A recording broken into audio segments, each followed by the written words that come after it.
Okay, it's such a pleasure to have journalist, author of Hate Inc., a book that I know has been so formative to so many people who listen to this podcast and the left broadly, former Rolling Stone journalist, former co-host, I guess, of Useful Idiots podcast, or you're on a hiatus of sorts. Matt Taibbi, welcome to Bad Faith. Thanks so much for having me on, Brianna. I'm a big admirer.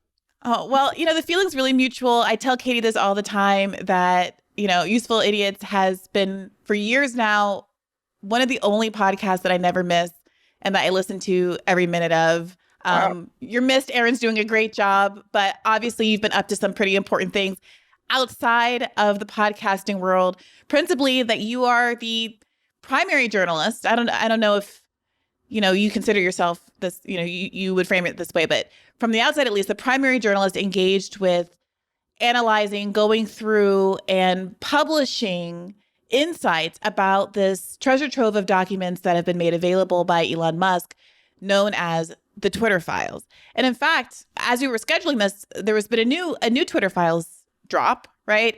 So maybe we should start with updating us on the latest, and then we can get into some of the kind of, ethical concerns and critique good faith and bad that have percolated around the Twitter files themselves. Sure. Yeah. I put a new thread up.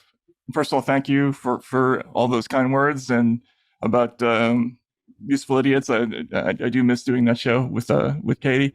I put a thread up a couple of days ago that was entitled, I think, New Knowledge, the Global Engagement Center, and state-sponsored blacklists.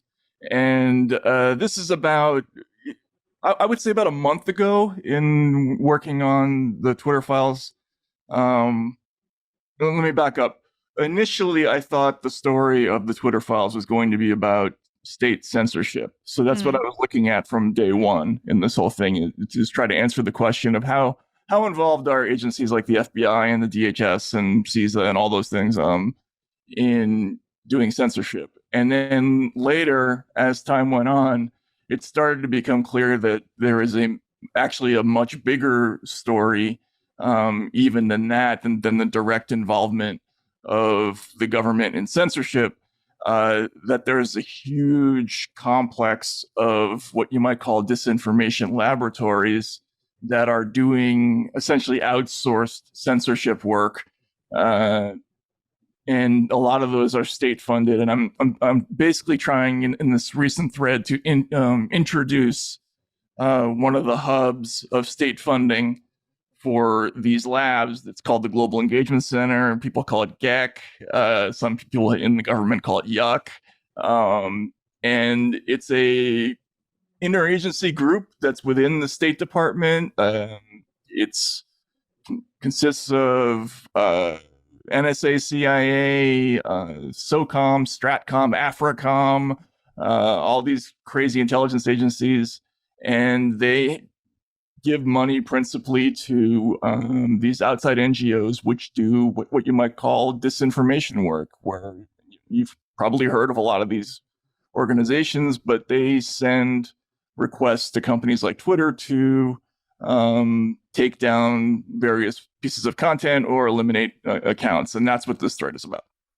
So, going back to some earlier Twitter files revelations, I think one of the more subtle, and I think because it's a more subtle kind of censorship, it's been easy in some ways for mainstream media to be largely dismissive of it.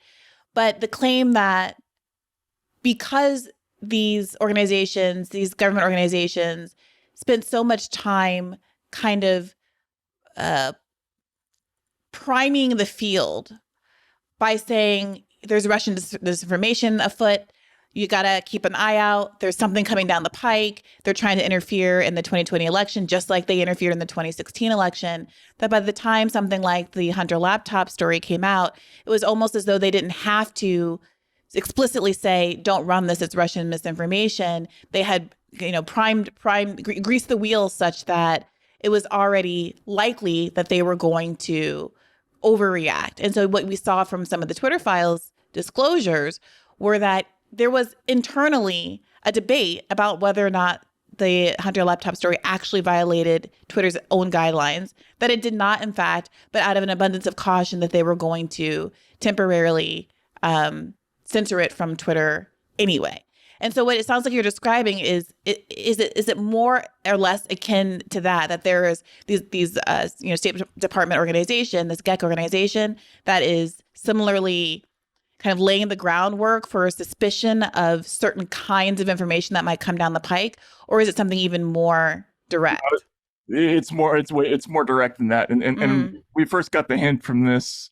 I would say in the first week of going through Twitter Slacks, where we would suddenly see a conversation and it would say flagged by EIP, and EIP is the Election Integrity Project, and there would be a list of accounts. And so we think to ourselves, well, what's EIP? And it turns out that EIP is the Stanford group that is partnered with the Digital Forensic Research Lab of the Atlantic Council, a company called Graphica, and a couple of other universities. DFR Lab is funded by GEC, which in turn at the time was funded by the Department of Defense. And then also it has a formal partnership with EIP, has a partnership with CISA, which is an arm of the Department of Homeland Security. So GEC and some of these other state agencies are really in the business of kind of directly sending bulk requests to these platforms. Now, it may not come from EIP. It may come directly from GEC. I published the other day a list of 5,500 names that GEC said were Chinese accounts linked to vaccine disinformation. And if you look through the list, you'll very quickly find that it's like got CNN employees in there and Canadian military officials and all kinds of other stuff. So yeah, they're sending these huge batches of names and reports directly to these companies. So then what happens when these names are flagged? Because there's an argument that says, well, people are going to send their requests, but it's ultimately on Twitter to decide what to do with them. Was there a substantive analysis of whether or not they were what these State Department agencies claim they were? Did they have any rubrics that they promulgated to try to make sense of what the internal standards should be? What have you seen so far? So that's a really interesting and good question, because we don't always see the full progression of what happens with these accounts. In a lot of cases, we'll see a batch of accounts, and then if you try to click on them, they're all suspended, right? Now, we don't know what the cause and effect is there. With the Chinese accounts, a lot of them are suspended. But crucially, we did see over time, and I published this in the Twitter files, that there was a progression in how Twitter thought about this stuff. And initially, there was a lot of pushback against this idea that they had to take any kind of direction from any government agency or from the Senate Select Committee on Intelligence or anything. But by the end of 2017, there's a crucial email that I found where they say, externally, we're going to represent to everybody that we're independent and that we're making these decisions ourselves. Internally, our guidance is that, we're going to remove any account that is determined by the U.S. intelligence community, they use that exact wording, to be a state-sponsored foreign threat actor. Functionally, however, what this came down to is, if Twitter believed the government had a good case for that, they took it down. But they do that in a lot of cases.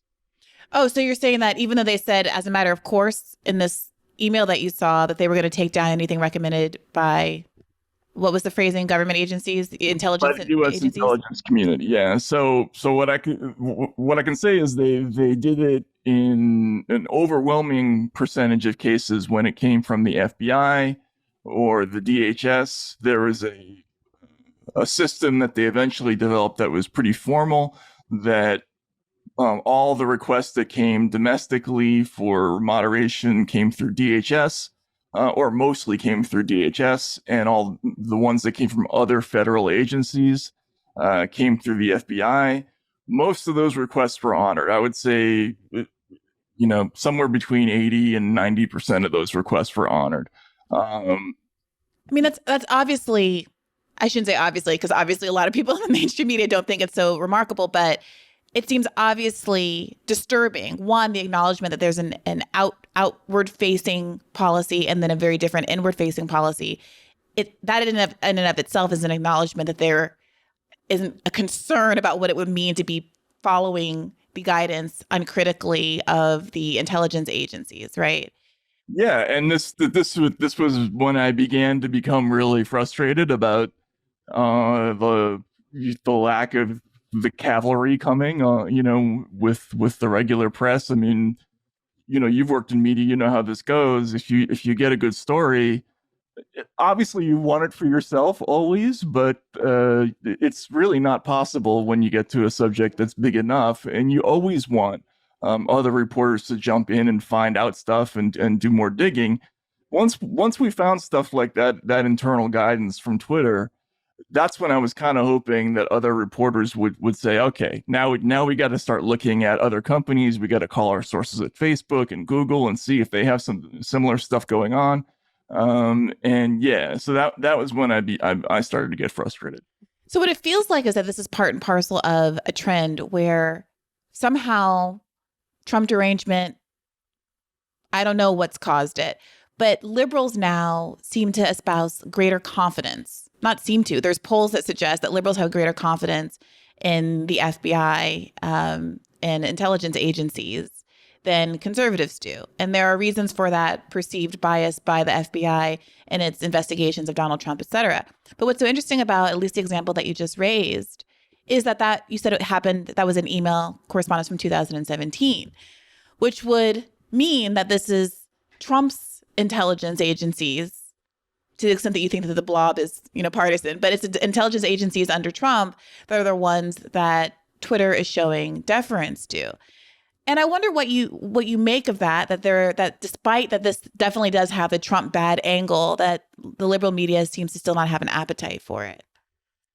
Well, yeah, there's a couple of caveats there. So one is that that internal guidance came at the end of a long battle that Twitter had all year, all fall in 2017 with the Senate Intelligence Committee, which was led at the time by Mark Warner, the Democrat from Virginia. Now, it's important to note that both Warner and the Republican Burr were on board with with this very heavy-handed treatment of Twitter. Essentially, they were telling Twitter, like, you guys got to open your doors to us and let us in, or else there's going to be much tighter regulation. And they didn't say it outright like that, but it was definitely, Twitter received it that way. And at the end of that battle, that's when they kind of issue this guidance and say, all right, well, we're going to from now on do things this way. So it wasn't really coming yet from the FBI or from the CIA or from the Justice Department. It started with the Senate Intelligence Committee. Okay, so you're saying that, but even then, you're saying that there's a kind of a bipartisan, mm-hmm. Bill Burr, Mark Warner, emphasis here. That there's not particularly a, the narrative. I guess here's what I'm getting to fundamentally. What I perceive to be happening with respect to the mainstream media's disinterest is the same thing that I've been frustrated with as I have been advocating for some kind of left-leaning push toward an investigation of the FBI, prompted by Marjorie Taylor Greene saying abolish the FBI, which is that even if something is a good idea, it is immediately dismissed out of hand if it is something that is a shared idea, even superficially, with someone on the right.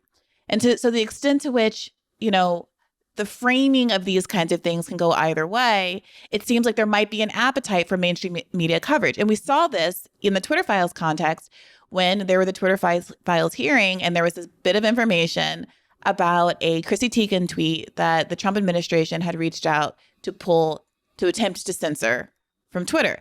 Suddenly, when that information came out, it was all over the place. And Rolling Stone did a write-up and all the mainstream magazines did a write-up of that.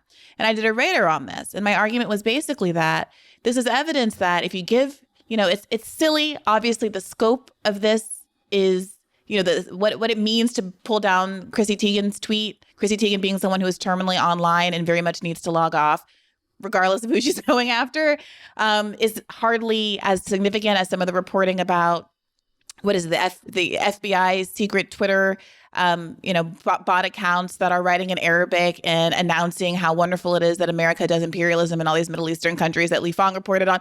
The relevance is obviously very, very different and much, much smaller. But if you can give the liberal media an angle in, whether it's through a story like this or through access directly to these Twitter files so that they can find the kind of stories they want to report on, it could validate the entire project. And I wonder what you make of that.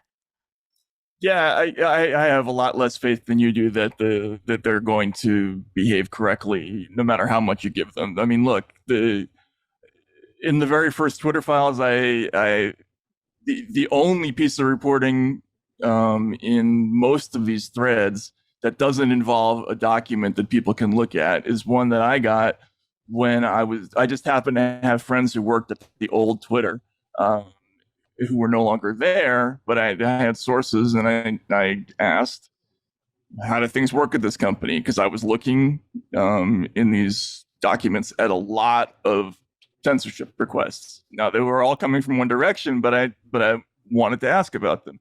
And I was told concretely that there were requests that had come from both the Biden campaign and the Trump White House. So I put that in, once I heard from 3 people, I had to put it in, I felt obligated at that point, but I didn't have it. And you have to remember, there's an important detail here about getting these documents. This is a new management of the company.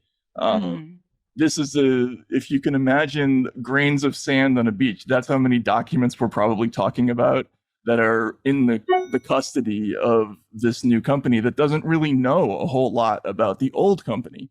And so where is that Donald Trump file? Is it in an email? So far, I don't think so, because I've searched every government liaison's email account and I haven't found it yet. It's probably either a phone call or a report that he did automatically through the normal Twitter reporting system. There's been some reporting that it was a phone call, in which case, I don't know how I'm going to find it, right? Like that would be very difficult. But even if I did that, even if I went through the effort to try to track down Donald Trump talking to Chrissy Teigen, are they going to then, after that, look at the much bigger story, which is really a kind of cross-partisan, cross-administration, massive sort of Manhattan-style, project-style effort at instituting digital censorship, which started with the Obama administration, continued through the Trump administration, and continued again through the Biden administration. Are they going to pick up that the baton at that point? No. So I agree with that in part. I think that largely the bias is what bias is, and it's not going to change just because of a little bit of a framing difference. However, I do think that it helps your case. It helps the case of people taking the Twitter files more seriously in 2 ways. One, disclosing to the extent that you can moments like the Chrissy Teigen moment prevents it from coming out in the way that it did and for it to being used as a cudgel against the substantive reporting that you and others have done, which is to say it was kind of used as a gotcha. Oh, look, Trump made these kind of requests too, in the face of an argument that you've made, which is that most of the requests are coming from one direction, meaning against the right as opposed to the left. And I have had trouble with that formulation from the beginning, not because it might not be true. I don't have a dog in that fight. I would neither identify as a Democrat or Republican. It might perfectly well be true. But absent having the complete access to all of the information, you put yourself in a position where someone can either find one scrap of evidence that may or may not be representative, like the Chrissy Teigen disclosure, and say, well, they're not getting the full story from Matt Taibbi, and what else is there? And moreover, just even without that existing, even if we're not caring about bias and what other people think, it's difficult for me to understand how one can even make the claim that most of the information is coming from one direction when that assessment has to depend on having confidence that you're accessing the full trove of documents. And if it were the case that, say, like you put it, Donald Trump was making the request by phone, or which, by the way, he's known to have done. His kids are I don't forget who said this recently, but the difference between his kids and Biden's kids is that his kids are smart enough to do everything by phone and not write everything down. But that being the case, do you have any ambivalence about saying that your impression is that the requests tend to be against the right, or the bias is coming from None at liberals? all. I mean, first of all, in terms of the question of, am I going to get a nicer treatment, or is this story going to be re-reported if I go out of my way to show that both sides are affected? I have done that. I've repeatedly done that in the Twitter files. I've shown, if you look closely, there's a mention of Democrats being taken out. I basically tried to put every instance that I could find of that in the Twitter file. So there's a woman named Claire Foster who's removed via an FBI request. In one of the early Twitter files reports, I talk about yellow vest protests that are identified by GEC as dangerous, and those have to be removed. There's stuff about Bernie Sanders in the Twitter files.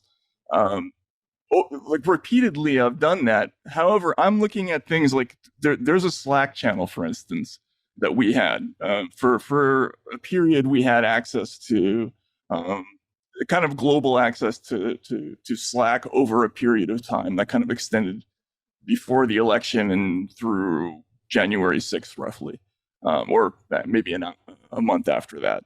And there's a channel called like XFN 2020 election something or other.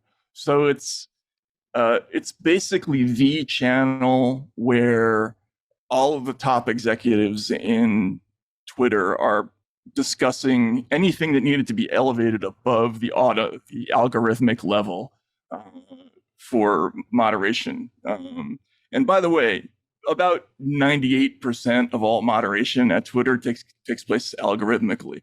So whatever I'm seeing in an email or in a Slack, this is already something that's unusual enough that it's gotten past most of the automated stuff. But in those Slacks, it's like it has to be 99% of the requests and the action involve right-wing accounts or populist right-wing accounts or Trump accounts or something like that. And I'm not putting them all, like, I'm not putting the massive numbers in because it's not important, I don't think. I did maybe 2 threads on that were, that talked about examples like Mike Huckabee and James Woods. But for the most part, I immediately shifted to what I thought was the bigger issue, which was the structure of the FBI and the DHS and the other government agencies and how that all worked and how the communication systems worked, because that is the bigger story. The relentless focus on this as a who's being moderated more issue, it's significant, but I think that could change in a heartbeat. The more important thing is the structure of the whole thing, and I focused on that from the start. And it's just a fact. Like, if you're looking at these documents, I'm sorry to laugh about this, but the idea that it's somehow that there could be any question that there's more of this going on in one direction than another is kind of laughable, especially given what the culture of Twitter is. There is no open Republican at Twitter. There is nobody in the email record that I've found. There are a couple of ex-Republican officials, like there's a guy named Kevin Kane who appears every now and then, who classifies himself as a former Republican, who was a Republican appointee. There's another guy named Mark Lindsay, and I made a point to put this out there because I wanted to show that I'm not just putting, Democrat requests out there. He asked to have a whole bunch of real people removed, Republican state official. And again, nobody paid attention to that either. Well, I mean, here's the thing, Matt. Like, I see you putting that stuff in there. Like, for example, in my radar, I mentioned that in the very first Twitter files, you make a point of noting that there are Trumps that have requests that have come from Trump. And you reiterated that when the Chrissy Teigen stuff was happening. My concern is that, and now you've clarified that you knew about that not because of the Twitter files, but because of your previous sources at old Twitter. My concern, however, is that kind of from a journalistic perspective. So in that thread where you say you are familiar with some requests being made from Trump, you also say that there is a clear direction here. This is in the very first Twitter files, presumably toward the beginning of your search process altogether, where you're already making a claim that there's this directionality, that it's a left-leaning institution that is going after the right, which to me feels premature, precisely because there is an acknowledgement that there's a quantity of requests that are coming from Donald Trump that you don't actually have access to or haven't had an opportunity to look at yet. And so it just feels to me, it's not that the outcome might be exactly the same, that once you look through everything or have access to everything, you might still land on the conclusion that it's mostly one directional. But I guess it always just felt a little premature to me, especially because my interest isn't in seeing whether or not there's a bunch of people going after liberals, a bunch of conservatives going after liberals, but about whether or not there are these attacks going after the left, right? So you say there's no open, Trump people at Twitter. Yeah, I fully believe that Twitter is full of liberals. Liberals are also the focus of a lot of the fight for leftists. And I'm curious how many open leftists there are at Twitter and what the conversations are like around censorship and banning and shadow banning and all of that with respect to more like far left leaning accounts. I would say the only person there was one person who appeared in the Slack, and I think Schellenberger put this in his thread about the banning of Trump's account. One person stood up out of all the people during that entire discussion, and we had all the Slack chats for that entire period, who said, isn't there kind of a slippery slope, potentially totalitarian issue with speech here? I mean, is anybody worried about that? And one person raised an objection about that, and that was it. In terms of like free speech concerns, the strongest ones came from the company's former CEO, Jack Dorsey. And by the way, he's one of the sources for coming to the conclusion that the company was tilted too much in the direction of going after right wingers. There are emails about that in the record as well. But mostly it's just looking at thousands and thousands of emails and not really seeing any that are going in one direction and seeing tons and tons of them that are going in this other direction. And despite all that, I really didn't focus on that. I went immediately to what I thought was the more important story and did from the beginning, which was what is really going on with digital censorship? Who's behind it? Who's funding it? And how does it work? And, yes, people they're obsessed with this idea that somehow Trump got special treatment, or there's some hidden truth in the Twitter files that is being covered up by all the people, like including Lee Fong and myself. If I had a letter from Donald Trump asking for something ridiculous, of course I would publish it. I want the clicks as much as any other reporter. But it's not. I can't speak for what other people have accused whoever's insinuated, but I don't think that it's intentional in the least. I have the utmost confidence in your kind of journalistic integrity and your desire to uncover everything that's newsworthy, and in no way think that you want the outcome or have a bias in wanting to look for an outcome that confirms a kind of preference for a liberal ideology. And I certainly feel the same way about Lee, who I admire and respect in all of the same ways. My concern is, here's where it's coming from. I was a corporate attorney for like 6 years. I know I've heard you And say this is about introducing the evidence, right? yeah, so I maybe I should just ask some more pointed questions about what you know about what documents you're actually being given access to and what kind of document review, like filtration process has happened prior to your access to the trove that you have access to. Because you've alluded to having access to particular Slack channels, email date ranges, specific email addresses. But in my experience, and again, there's millions and probably billions of dollars devoted to, document review technology and document forensics and thousands of attorneys across the country who spend years of their lives doing exactly this work, which is to have an eagle eye out for what you're being given in a disclosure and be able to see what isn't there and make sure that your opposing counsel is actually being responsive to your document request. And there are these very common tricks of saying, well, are they excluding all emails that are being sent to someone's home address because they're saying, oh, well, that's private, when we know that there's many examples of people emailing work home? Are they excluding a document range? Are they claiming something as privileged when it's not really privileged? And I'm just curious how much you know about what kind of filtration happened before you were given access to what you were given access to. So I don't know, but you never do. Like, again, in any reporting situation where any source gives you anything, you never know whether you're getting the full deal or not. The only thing you can do is get what you get and then confirm whether it's true or not, and then go from there. And just to follow up on that thought, I've really focused on things that are in themselves newsworthy.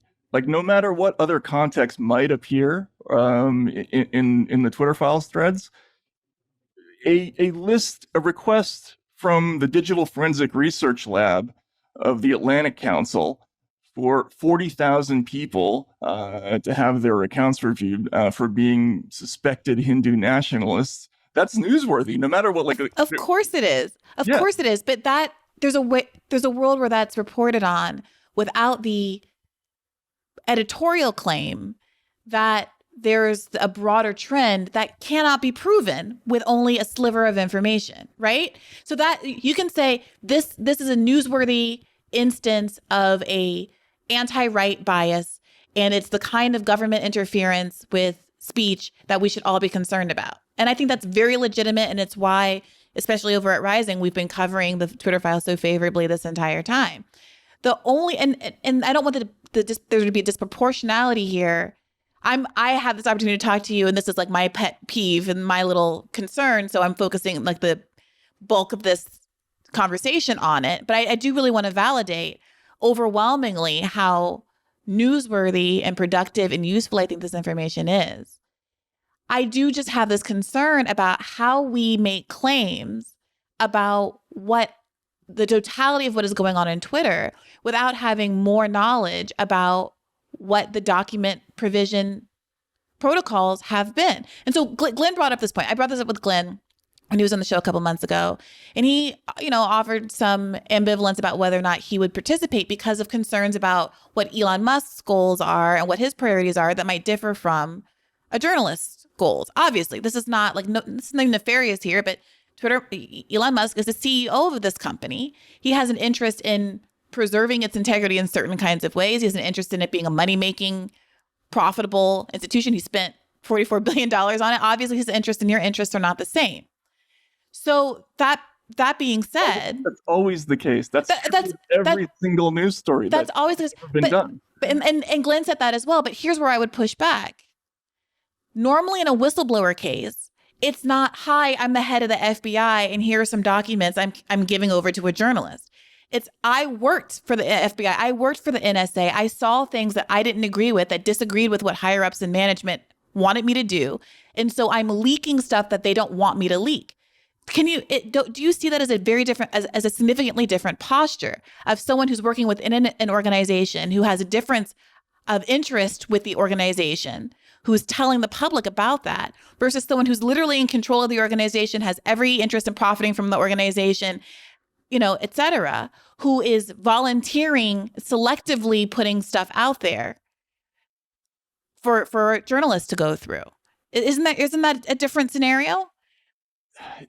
Yes, but every source has motives. Every source that you ever work with has motives, and you're always making a calculation every time you do any kind of report. Now, I've done probably a dozen whistleblower stories. They're all different. The sources all have different motivations. Some of them are noble, like they do things because morally they can't get behind whatever it is that's going on at the company or in the government. Sometimes people are just bitter because they've been passed over for a promotion or for money or whatever it is. It doesn't matter, though. Ultimately, please let me finish. Sure. Ultimately, you're always weighing that versus whatever the newsworthiness is of what you're looking at and what you're hearing about. And you get the stuff, and then you try to confirm whether it's true or not. And then as soon as you make that determination, that's when you go forward. I mean, like if I had any belief that there was some hidden trove of communications where there was this massive campaign against left-leaning people that I was somehow missing, that there were, lists from the FBI that were targeting Democrats, for instance, like that were being passed to people like the lawyer Stasha Cardiel or Yoel Roth or whatever it was. If I thought for a second that there was a realistic chance of that being the case, yeah, of course I would stop doing this story. But there's no evidence of that. It would be so hard to pull off something like that without that being detected in the documents. You would see some indication of that other thing in the 80 or 90,000 emails that I'm looking at so far. Like it would be there somewhere. So this is already helpful. You're talking about the full trove of emails that you're looking at is 80 to 90,000. So far, yeah, I think so. Yeah. Okay, I gotta say that strikes me as a very small number of emails. Yes. What time period is that from? Most of it is from 2019 to the present. Some of it is 2016 and 2017, and that's because these are these are bespoke searches that I'm doing. I'm sending out the requests, and then I just get a pile of stuff back. The turnover time is so fast. I've heard you make this argument before, but the way I don't know what software. I don't know anything about what they're using. But what do you think they're leaving? I mean, it could be. It could be theoretically. It could be stuff like privileged information. Even though I was told explicitly that I could have privileged information, and I have, and I've published lots of documents that say attorney-client communication privileged on them. So for one, I don't think that. Let me tell you what I don't think. One, I don't think that you should. My argument is not that you shouldn't have participated in the Twitter files. Even when I was talking about this with Glenn, and Glenn said, well, I might not have participated. My answer was I absolutely would, regardless, because I think it's newsworthy. I have my concerns, but if given the opportunity, obviously I would want to look. But what I also am not saying is that I think that, there's necessarily that they went through and said, let me exclude any information, that says we got to go after insert liberal senator. Okay. What I am saying is that there are probably, I don't know, millions of emails that have been sent and received between Twitter staffers since the beginning of the company, right? Right. That there are untold numbers of Slack messages. There are texts, there are phone calls, which we will never be privy to in all likelihood. And that given that's the case, I just am hesitant, given the very small, ultimately, number of documents that you have been privy to, I'm just hesitant about the broader claims about what we really know what's going on here. And again, not because I'm particularly interested in what happens to liberals, but because I'm very curious about what's been going on with leftists on these sites. And that's the area of inquiry that I'm very curious about, because there is also an anti-left bias. And we saw what the media narratives were around Bernie Bros, et cetera, both in 2020 and 2016. And there have been any number of instances of left-leaning accounts that have been censored and shadow banned and pulled down and all of these other kinds of things. And the last thing I would just say is that I understand the argument that whenever you have a leak, whenever you have a whistleblower situation, people have their own interests and biases. But there is a concept in like evidentiary law of a statement against interest. That's an exception to hearsay. The idea being, you know, I can say anything. I can come in court and attest to having said something that makes me look good outside of court, right? So I'm not going to let those out of court statements stand for what they're supposed to believe in the courtroom. We're going to exclude hearsay. However, if I said something out of court that's against my own interest, it's more likely to be true, because why would I say something that makes me look bad in the context of this case? So if someone overheard me saying, I did it, I killed her, then that's likely to be more admissible because it's a statement against interest. And what I'm saying about the Elon Musk of it all is that he is not in a posture as the person who benefits ultimately, who's in charge of this whole organization, who's ultimately now responsible, now that he's put himself in the seat of the CEO, of all the liability and everything that goes on in this company. Everything that he says, there's no like statement against interest. There's like this presumption for me, unlike a whistleblower who's risking losing their job, you know, all of these other kind of things. That's not the position Elon Musk is in. So I just have more skepticism. It's not to say you shouldn't report on it, that it's not newsworthy or any of those things. But I feel like there should be more skepticism about what it is exactly that you're being fed and what is being excluded. So what is it that you think that is being excluded? What do you I mean, look, again, I looked at a Slack channel that had the entire content moderation conversation for all the highest executives of the company. How do you know? How do you know that that one Slack channel contains the totality of content moderation discussion that happened at the company? The totality of everything that happened in the company, but it's extremely representative. But how do you know? I'm not saying it's not true, but like, how can you make that kind of a claim without having access to everything? After tens of thousands of communications, after all the stuff that I've read in the last months, it's impossible to conclude otherwise. I'm looking at list after list after list of stuff. There's stuff I found on the laptops of former computers that that wasn't fed to me by a lawyer, by the way. It's just it's so unbelievably unlikely that there would be some other narrative that I'm missing. If anything, I think I undersold the certain aspects of the story because I missed how connected some of these actors were, right? And I'm not sure I understand what your objections actually are, because no matter what Elon Musk's interests are, no matter how few statements against interests there might be in this reporting, the stuff about the FBI and the DHS and the CIA and the other government agencies, the stuff's all true. It's all historical. It's all real. It's confirmed. It's confirmed. I talked to sources; they confirm it. It's newsworthy. It's real. And why do I need to do another story about how much of an asshole Elon Musk is or isn't? No, you don't need to. That's not what I'm arguing for, though, Matt. I guess my question is, you could do the reporting that you've done without any editorializing at any point about what you think the broader trends are, the broader biases are, right? Like, it's apparent. Like, it's obviously apparent from the stories that are coming up. People make their own conclusions. And, people who have an investment and there being people for whom like that narrative trend confirms their biases are going to pick that up and go with it regardless of if you editorialize about it in one of your threads or in your articles, right? So I guess my question is, why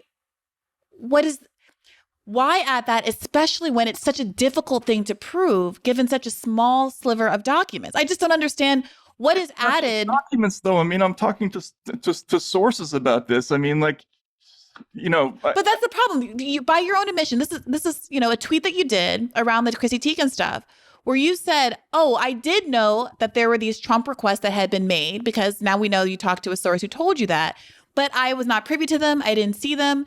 I couldn't maybe see them. It's not your fault that you didn't have access to them, right? But if I knew that there was some unknown but existing bolus of requests from the Trump administration. I don't know. Unknown quantity, but because your source told you that there have been a number of requests made by the Trump administration to take down tweets. I would hesitate. I would say, well, I obviously can't confirm that the Biden administration is doing this more or the left is doing it more. Liberals are doing this more. But here's what I do know liberals did do, and they did a lot of it. And here's the evidence, right? Like, why, it seems at a certain point bordering on irresponsible, and it sets you up for the people who tried to dunk on you over the Chrissy Teigen stuff when you don't just say, I have heard that the Trump has been doing this too, but what I know is what the liberals have been doing, and here's what the liberals have been doing. And instead say, overwhelmingly, it's been the liberals. I'm sorry? Can we stop using the word liberal? I don't think that's like the right word. What would you prefer? I mean, Democrats. Yeah. Sure. Because look, this idea that I should have somehow altered what I was doing and gone after a Chrissy Teigen complaint. I don't think that, though. But that's what people are saying.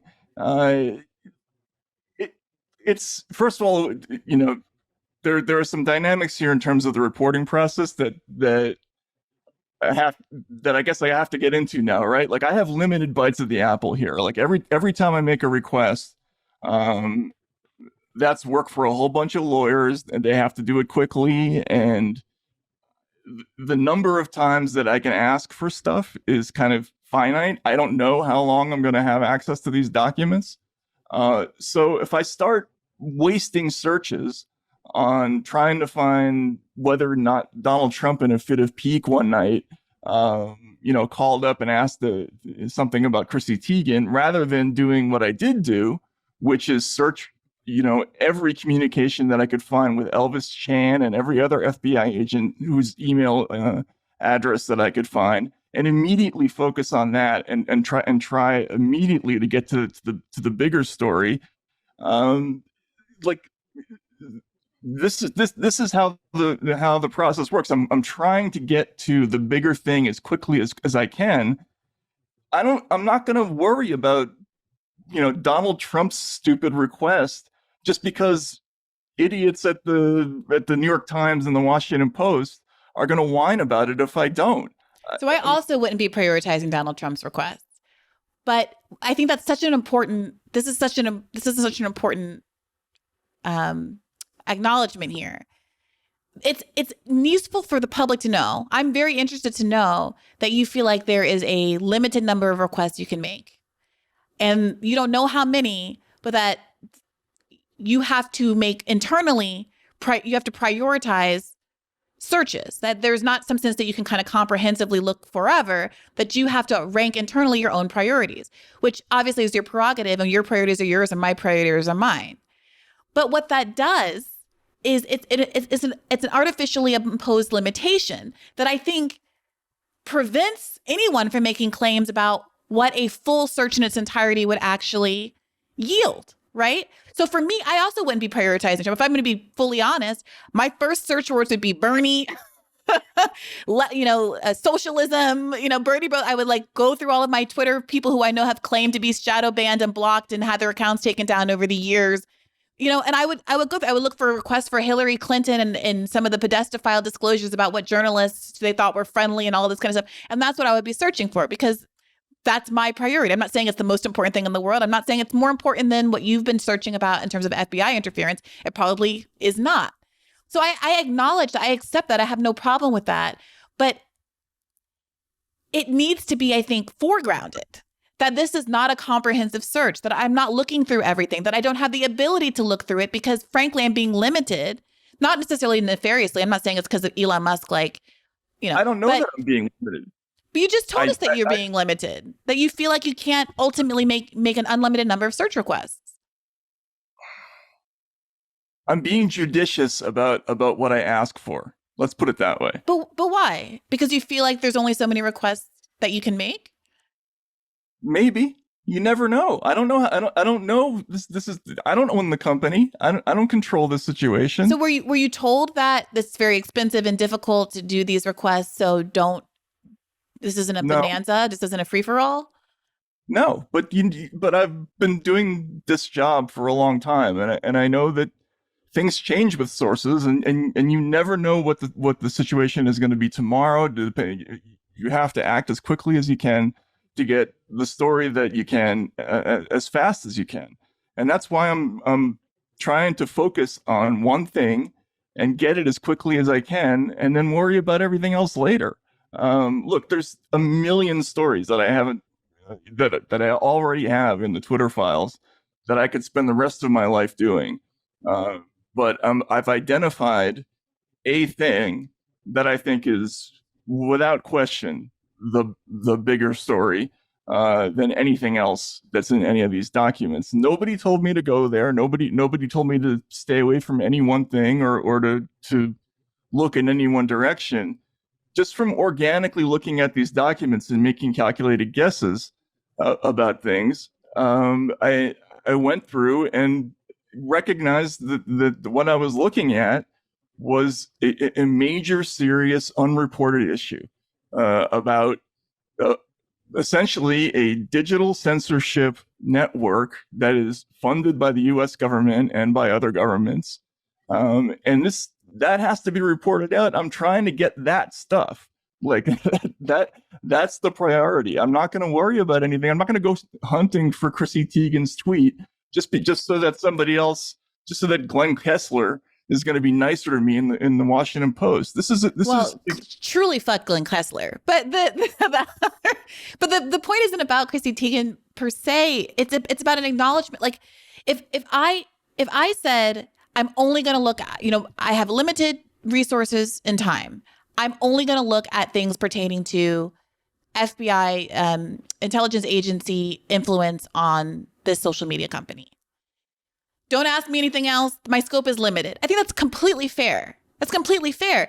But what do you make, though, Matt, of the fact that you've also said these other things that hint at a broader story about cultural bias that is really the one that's taken off, right?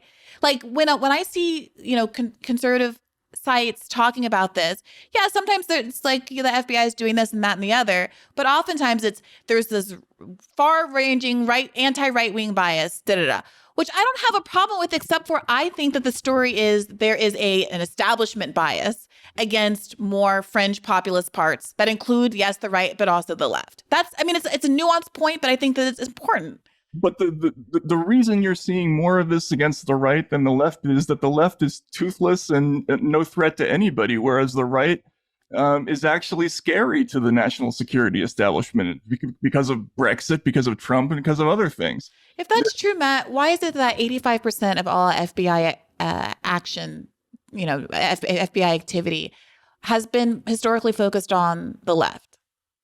I'm not talking about the right now contemporary. Yes.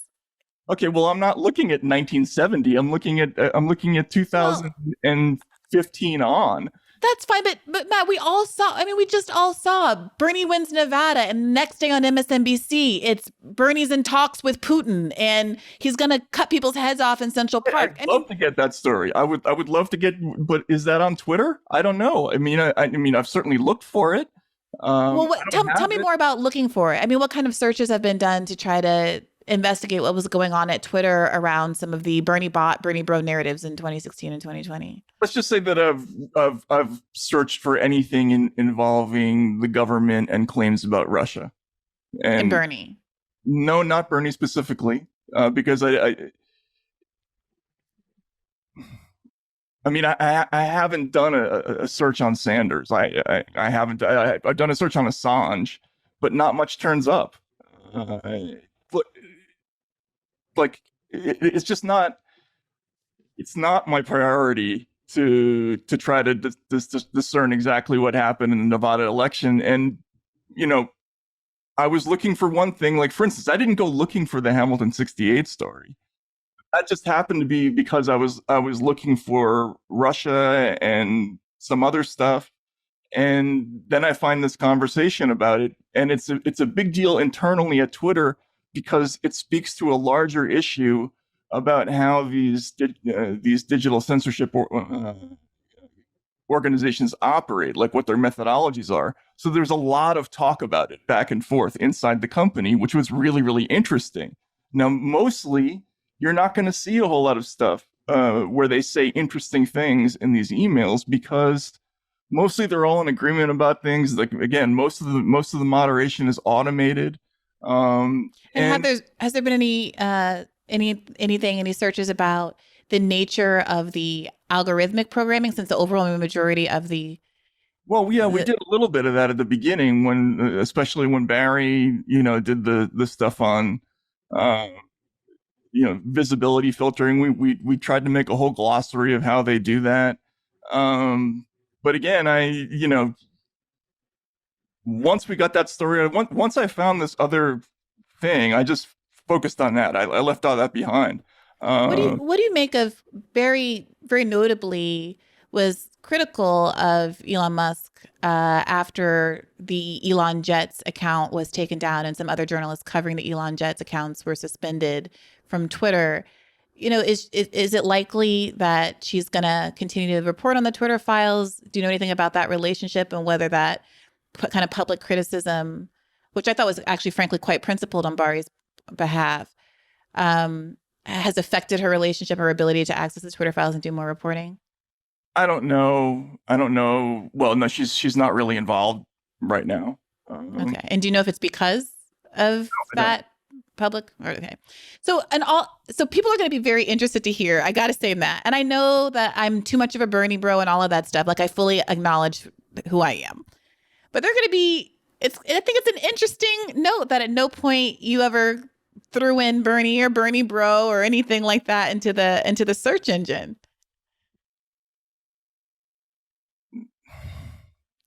Well, we did look for Bernie when we were looking at Slacks, but look, I don't know what to tell you. Like, the search process I was looking at is again, as soon as I found this one narrative, I went there. And those stories that I've done are true. They're going to hold up. They'll hold up 10 years from now, and they're going in a bigger direction. And yes, you're right. I didn't search what happened to Bernie Sanders individually because I don't think anywhere near as big a story as what I'm dealing with.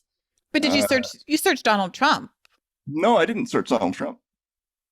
So help me, maybe we should get it. I mean, do you have, there's this thing called a document, like a search log, like a document request search log, where you let your opposing counsel know what search terms you applied so that they can decide if they should be modified, right? Of course, I'm going to put that out there so that every swinish media reporter can tear that apart from Business Insider and all these other. Well, no, I mean, but what if it's not just to dunk on it? What if it's to provide useful suggestions about search terms that would yield good results? It's not always adversarial when you're having these conversations with your opposing counsel over what the search terms are. Sometimes it's genuinely I'm not opposing counsel. I'm not. Yeah, I know. I'm just making an analogy that because I think lawyers are good at this. This is like the one stupid thing that they're actually good at. Wrong analogy. These people, no matter what I did, these people would not pay attention to the story. Well, forget those people. I'm the one that is interested here because I'm genuinely invested. If I give it to anybody, it's going to get out, and then those people are going, and then they're going to make a gigantic storm out of this whole thing, and it's going to obscure anything about the story. That's why I'm keeping most of what I do closely held. I'm focusing on one thing and focusing on getting that right and focusing on putting out things that are definitely true and definitely confirmed. And that's why nobody is coming out and saying Matt got this wrong or Matt did this. all they're doing is coming up with criticisms like the one you're bringing up. Oh, what about the stuff he didn't look for? What about the stuff that he's not writing about? What about this? Well, none of that is going to matter in 5 years. What's going to matter is, are these stories true? Is there a government sponsored digital censorship network? And there is one, and that's what I'm going to talk about when I testify next week in the House, and that's why I'm being protective about this.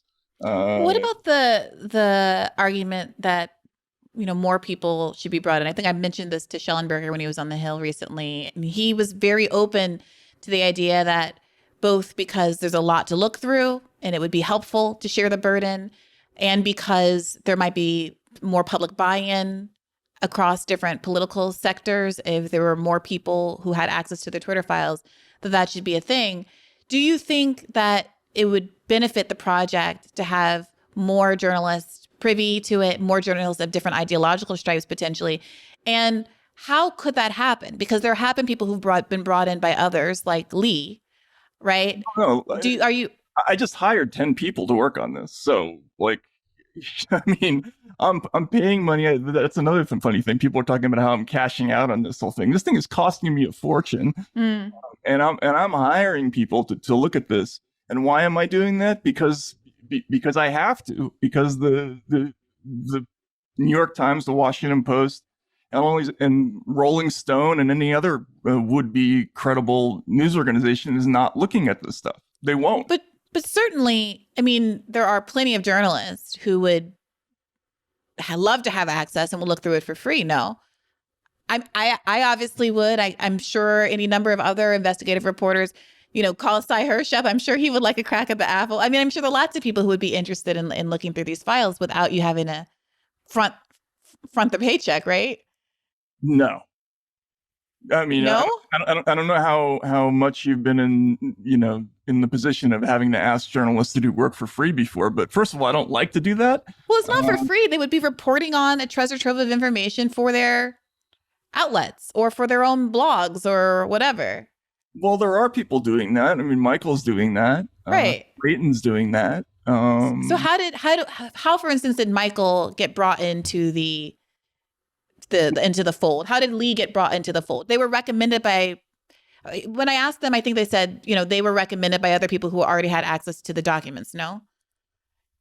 Recommended to yes. I mean, look, most of the people were brought in by Barry. And now she's out for whatever reason. She's out of the picture, I think. I don't know. But again, like, yes, it would it needs more reporters to work it. But so you don't think that you could bring in reporters like Barry did for free, who would be wanting to do it for journalistic reasons? Are they working for free? I mean, it's not. I mean, obviously, you publish it on your Substack, people subscribe. You talk about it on your podcast, people subscribe. I mean, there's ways to monetize it, but yeah, that journalists want scoops. Yeah, but I mean, and if there were people who I trusted to do that work, I would bring them in. But those people I'm already bringing in, and I'm paying them. So, I don't know what to tell you. I don't know. It does seem to me that, I mean, I don't know if Glenn would, but his name obviously comes off at the top of my head. Just because we've all been talking about this Nord Stream revelation, Cy Hirsch's name pops up at the top of my head. There are any number of journalists in addition to Lee at The Intercept that I would trust to do the investigation. A Ryan Grimm type. I would love to see what he comes up with if he had access to the documents. And I'm sure that you can think of a number of journalists that you trust. Maybe there are some of the people that you're already paying. But yeah, I'm a little surprised by the notion that you don't think that there would be people who would have an active interest in reporting on this stuff because they agree with you that it's newsworthy and you do have limited resources and potentially limited document request opportunities. Yeah, Brianna, I mean, I don't know how to put this. This is like high stakes stuff. that I'm dealing with here. This is war. Like, it's my family's been threatened. The Every negative thing that could possibly be said about a person has been said about me by colleagues in the media. So forgive me for being a little paranoid about wanting some control over the project, but that's what I'm doing. I feel like I have to be in the public reporting. Everything has to be absolutely buttoned down so that there's no possible criticism of anything being wrong. So that's job number one. And job number two is not to give anybody ammunition to tear down the story, something that I know is true. And so I'm going to see it through that way. This is my strategy. I've got a process for doing this. It's been convincing to the public, and I'm going to stick with it. I don't know what to tell you. I know, for instance, that the Business Insider, right? Like they screwed up the Hamilton 68 story, and they came to me and said, "Oh, can we have the Hamilton 68 list?" And my first thought was, well, gee, your own source wouldn't give it to you, so you're going to ask me for it now. And what would your reason for doing that be? And then next thing you know, you see them write a story that basically apologizes for everything that they did and makes it out to be a total accident. Everybody was well-meaning and it wasn't really a scam, et cetera, et cetera, et cetera. Well, that's Business Insider, Matt. What would they do if they actually had the list? I guess I'm not thinking Business Insider. I'm thinking like Aaron Mate. Aaron's on my team. I'm sorry. So Aaron's one of the people that's looking through the documents now? Yeah. Oh, that's wonderful. So when do you expect, I mean, like, do you anticipate subsequent drops kind of on a semi-regular basis forever? Do you think that because you have this new team assembled, there's going to be a big drop coming up shortly that we can look forward to? I mean, I'm going to have something coming. I'm going to keep doing this until I don't have the opportunity to do it anymore. But I mean, well, I'm going to do it. I'm going to do it for as long as I can. Obviously, I've got a family, and this has been pretty hard on my family. Mm. But yeah, we're going to keep at it. I don't have limitless resources either. But the main thing is, there's probably a finite amount of stuff to find out in the Twitter files about the thing that keyed in on now. I think that well is probably going to run dry. So do you anticipate pivoting to another area of inquiry? Probably not, because I think I'll just continue doing source-driven reporting on the other thing instead. This thing has been, the documents in the Twitter files are great. And they've been really useful in pointing towards certain things, but at some point you just got to do investigative reporting, and I think we're nearing that point already. That's one of the reasons why we felt it was necessary to bring in more bodies to look at this, because it's become more of a quantitative slog to try to find out certain things out. Not every answer is in the Twitter files. Like, we're trying to find out, for instance, like which of these organizations got government funding. Well, you can't just run a search for that in the Twitter files and find that out. Like, all we know about is what the relationship might be between that company and Twitter. And, from there, there's just not a whole lot that I can find out. I mean, so at a point where you feel like you kind of are ready to step away from doing like the document review side of this and just to go back to investigative reporting, do you anticipate turning it over to someone else, letting your team keep going through it, or you're going to button it up? And if you're going to button it up anyway, do you anticipate there being a moment where you feel like, to the extent that maybe you've been holding back a little because you don't want to antagonize the relationship, which is I completely understand, to say, okay, well, what are actually the limits of my search? Can I get more? What was withheld? How was this trove decided on? Ask some of the I guess harder questions on your way out the door. I mean, so that's a bunch of questions. Which I'm sorry. Can you what? If it comes to a time when you basically don't have any more interest in continuing to look into the Twitter files as an archive, do you see yourself asking some of the questions that we struggle to answer here today? Like, what are the hard limits on my searches? Can I actually? Yeah, go ahead.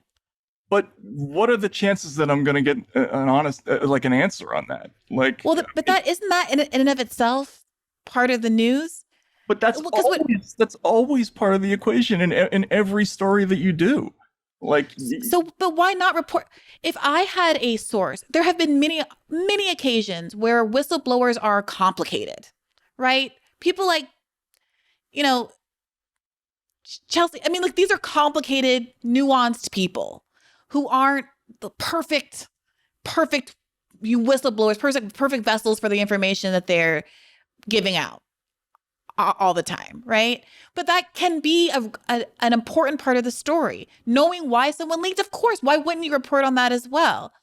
I don't know. And an unwillingness to do so, look, an unwillingness to do so can start to be characterized by people as a desire to protect the principle. And in this case, because the whistleblower is a billionaire and the CEO of this company, more powerful than the billionaire. So, they can but that's a bit of a. I understand that the FBI is more powerful than Elon Musk, but Elon Musk is not Chelsea Manning either. I'm sorry. Right. But here's the thing. I mean, Elon Musk is he's not your average whistleblower. And I have no interest in, like, I don't spend my nights up thinking about Elon Musk. But of course, a part of the story is that the richest, or I don't know if he still is, but what was the richest man in the world? He's no longer the richest man in part because of this story. Okay. Well, that seems to be a big piece of it. And that I would want interrogated.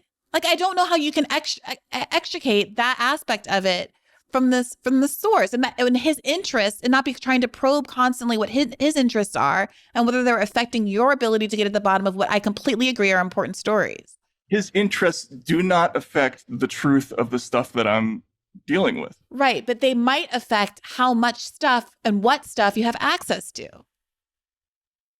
Maybe. I doubt it. I mean, I don't think so. I mean, you're always making. How are you so confident? Help me understand why you're more confident about that than I am. Because I'm the stuff I'm reporting on. Like, again, like, it's a story that the Global Engagement Center is giving money to 39 different organizations, who in turn are sending moderation requests to Twitter. Like, I can confirm that. Yes, but I feel like you're focusing. What's he going to leave out of that? But I'm not criticizing what you are covering or what you have been privy to. I'm interrogating the kind of lack of curiosity about why you have been given only what you've been given, especially given that 80 to 90,000 documents is a very small piece of it's enough to do this. A trove. Start doing this story. I mean, of course it is, and I just want to be really clear. I'm not impugning a single. You are actually, I mean, what? Honestly, you all. Never mind. I've got to go anyway because I'm already 20 minutes late for a phone call. Yeah, and I'm sorry. I'm sorry for keeping you so long, and I appreciate your generosity with your time. But I don't want anything, none of the substantive reporting, that a single thing that's included in what you have reported, am I impugning in the least. In fact, it's quite the opposite. Exactly. I think it's terrific. I'm sorry? Exactly. So why have we spent this entire conversation about talking about something else? Well, because I think it's an important story. I think that it's searching. Well, this is other people on the left who I admire have asked you different kind of questions on their shows. I really enjoyed your conversation with Max Blumenthal and Aaron Mate. I've enjoyed listening to you talk on other podcasts and on Callin and such. I feel like I asked you the questions today that no one else was going to ask, that I've been waiting for other people to ask, that my callers and my listeners have asked me in my call-in sessions, but which I feel like no one else is going to ask. So yes, I look forward to hearing you talk in more substance about what's in the actual Twitter files that just came out. Like, I think that's important, and people should go and follow and listen to all of that. I want to be very clear about that. But with the time that I'm given, I felt like it's my responsibility to ask the things that other people don't have the same interest in. That's all. As a leftist who has my own priorities about what I would like to get out of the Twitter files, which I agree are important, I wanted to ask those kinds of questions. And I appreciate you spending the time. As a leftist, you're missing the point. If you think this story is not about the left, like that's all I don't think the story is not about the left. I don't know what to tell you. Few people have been as publicly anti-FBI on the left and pro-church committee than I have. I just had Christian Parenti on 2 episodes ago to do a whole episode about how the left is being bizarrely disinterested in both the right's desire for a new church committee and on reporting like this that demonstrates real censorship from these intelligence agencies on these kind of social media platforms. So then what are we talking about? Like, the process is what it is. There's no other way to do this. Like, I think an acknowledgement about the limitations of the process. And I completely acknowledge this is a small, narrow point. But for me, I would like to see more of an acknowledgement about the limitations of the process. Why would I lead with it's not about leading with it or not leading with it, but somewhere in the mix, an acknowledgement that I'm only getting what I'm getting. These are the constraints that have been put on me. And but within that, I've been able to do this amazing work. I'm sorry? I put the disclaimer in every one of my things. These searches are done by a third party. I don't know what's being left out. But Matt, this is exactly like your disclosure here that about the number of documents that you were privy to, your disclosure that you feel like maybe a self-imposed censorship, but a self-imposed it's not censorship. Or maybe not censorship is not the right word, but like a self-imposed limitation on how many searches you can run, which causing you to prioritize and not do kind of random searches that might be hit or misses. Like if you think that you can only make so many requests, you're going to focus on the stuff where you already know you're going to strike gold. You're not going to be doing a broad exploration of potential topics, and that's not a problem. That's what every reporter does. What do we do? We wake up in the morning and there's 5,000 stories that we can do. We pick the one that we think is the best story and we do it. No, I think I'm saying something a little bit different, Matt. Like it's not a problem. It's not something that's wrong, except for if you don't disclose that, if that's not really clear to the audience, then they're getting a picture of, oh, there's only stuff right here. When what you're really saying is I'm only looking for the stuff that's right here. And that's a big difference. And that's a completely legitimate strategy to take. But there's a big difference between saying, I've made a decision to focus only or disproportionately overwhelmingly on what intelligence agencies are doing to influence social media. I'm not focusing on right versus left. I'm focusing on the structural intelligence. Of it. The structural aspect of it. And it's just an observation that it is true that there's more, like the way one of my sources put it is, it's counterterrorism that went to counterpopulism. That's what it is. And there's more of it on the right because the right happens to be scarier to these people right now than the left. That's all it is. Now, if people want to make a big deal about that, then they can. But I'm telling you, in 5 years, what this story is going to be, what people are going to remember about this story, isn't Chrissy Teigen. It's going to be something else. And that's what I'm focusing on. And I've got limited amount of time both to do this and to live on this earth. I'm focused on the thing that I think is most important and going after that and reporting it as quickly and as diligently as I can. Well, we appreciate that you're doing that reporting. What's come out is incredibly newsworthy, and I hope people continue to follow it. Can you let listeners know where they can find you and future Twitter Files drops and all of that on the internet? Yeah, I'm at rocket.news and at mtaibbi. All right. Thank you so much. Thank you for listening. And I'll see you all on Call In tonight to continue this conversation. Keep it.